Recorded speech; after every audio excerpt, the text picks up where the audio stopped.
جو پارٹی کے ترجمان ہیں ان کی طرف سے بھی ایک سٹیٹمنٹ جاری ہوا ہے۔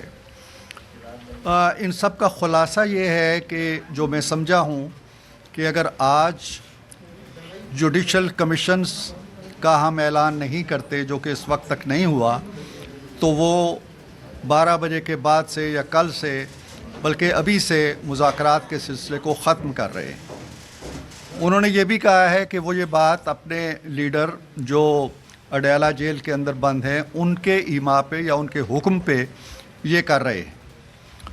میری گزارش صرف اتنی ہے کہ مذاکرات کا یہ عمل ان کی پیش رفت پہ شروع ہوا تھا۔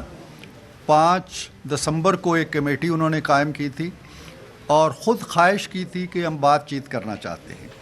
اس سے پہلے بہت سی مارکہ آرائیاں ان کی ہو چکی تھیں، فتوحات کی بڑی کوششیں ہو چکی تھیں، 9 مئی ہو چکا تھا اور پھر فائنل کال بھی ہو چکی تھی اور 24 یا 25 یا 26 نومبر بھی ہو چکا تھا۔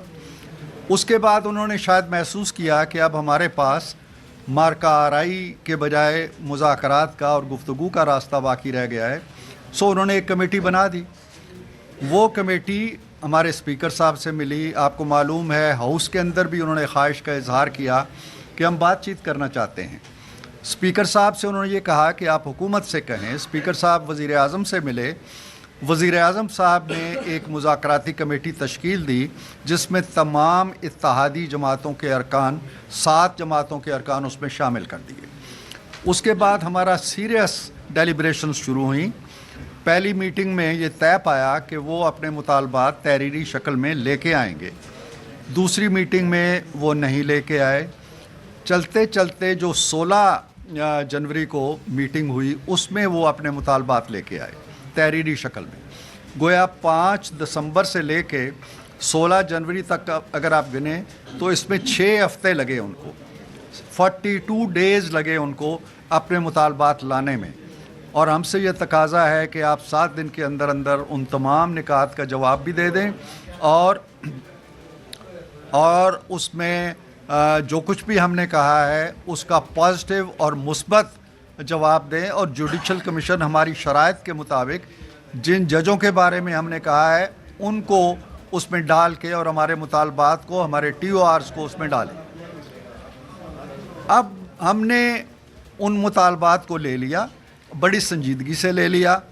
ہماری کمیٹی انہیں 7 جماعتوں کی پھر بیٹھ گئی۔ ہم نے ڈیلیبریشنز کی، مذاکرات آپس میں کیے، سنجیدگی سے کیے۔ پرسوں بھی 2 گھنٹے بیٹھے، آج بھی 2 گھنٹے بیٹھے، ہمارا کل بھی بیٹھنا طے تھا۔ لیکن آج جو انہوں نے کہا ہے وہ میرے لیے بڑا افسوسناک ہے۔ میں صرف یہ کہہ سکتا ہوں کہ جس جماعت نے جو ہم سے ہاتھ ملانا نہیں چاہتی تھی، جو سمجھتی تھی کہ یہ چور ہیں، یہ ڈاکو ہیں، ان کے قریب نہیں جانا، ان سے ہاتھ نہیں ملانا، وہ ہم سے ہاتھ ملانے پہ راضی ہو گئے۔ اور راضی ہونے کے بعد مجھے نہیں سمجھ آتی کہ ان 7 دنوں کے اندر ایسی کیا چیز ہوئی ہے۔ یہ میں آپ کو واضح کر دوں، میرے پاس یہ اس دن کا اعلامیہ موجود ہے جس میں ہم نے یہ واضح طور پہ لکھا تھا اور اس پہ خاصی بحث ہوئی تھی۔ ہم نے کہا تھا کہ دونوں کمیٹیوں کے درمیان طے پایا کہ حکومتی کمیٹی 7 ورکنگ دنوں کے اندر اندر اپوزیشن کے مطالبات پر اپنا باضابطہ تحریری موقف دے گی۔ یہ ایگریڈ ایک رائے تھی یا بیانیہ تھا۔ اب ہمارے خیال کے مطابق وہ 7 ورکنگ ڈیز جو ہیں وہ پورے ہوتے ہیں 28 تاریخ کو، اور ہم 28 کی ڈیڈ لائن کو میٹ کرنے کے لیے اب بھی بڑی تندہی سے کام کر رہے ہیں۔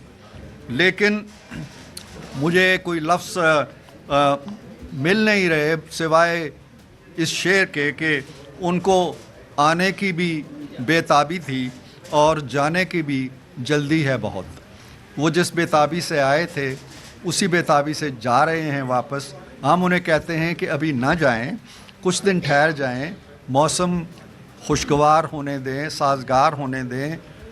جن جو اہداف آپ کے ہیں یا جس میں آپ کی ایکسپرٹیز ہیں یا جو کچھ آپ پہلے کرتے رہے ہیں وہ 6 دن بعد بھی ہو سکتا ہے۔ ہم تو 28 دن کی تاریخ دے چکے ہیں اسپیکر صاحب کو کہ جی آپ اجلاس بلائیں، ہم تمام ان کے مطالبات کے بارے میں اپنے موقف لے کے آئیں گے۔ 7 پارٹیاں جب متفق ہو جائیں گی، جو کہ آلموسٹ ایک رائے ہماری آلموسٹ بن چکی ہے.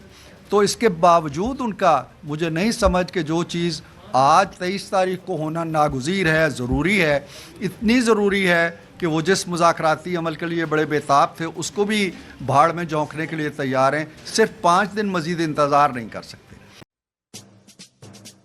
آتش نیوز پاکستان کے سب سے بڑے نیوز نیٹ ورک کا حصہ بننے کا سنہری موقع. ملک بھر سے درج ذیل آسامیوں کی ضرورت ہے. Bureau chief, deputy bureau chief, video editor, city reporter, تحصیل reporter, district reporter, crime reporter, press reporter, نمائندہ، نامہ نگار.